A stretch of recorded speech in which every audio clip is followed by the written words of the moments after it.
প্রথমবারের মতো আমাদের বাহেরচর গ্রামের রাস্তাটি পাকা হতে যাচ্ছে, যেটি আমাদের বাহেরচর গ্রামবাসীর জন্য খুবই আনন্দের বিষয়। আমরা অনেক অপেক্ষার পর আমাদের এই কাজটি সফল হতে যাচ্ছে, এই রাস্তাটি পাকা হতে যাচ্ছে। এটা আমাদের গ্রামের মানুষদের জন্য সত্যি স্বপ্নের মতো।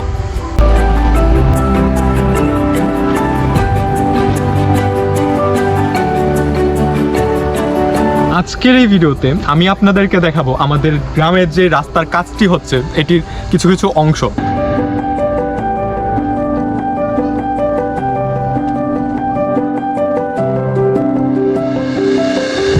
এখন পর্যন্ত যে কাজগুলো হয়েছে তার মধ্যে রাস্তার উপরে যে ইটগুলো ছিল আগের রাস্তার, ওই ইটগুলো তোলা হয়েছে এবং রাস্তার যেই খোদাই কাজ আছে এটা প্রায় মোটামুটি শেষ হয়ে গেছে।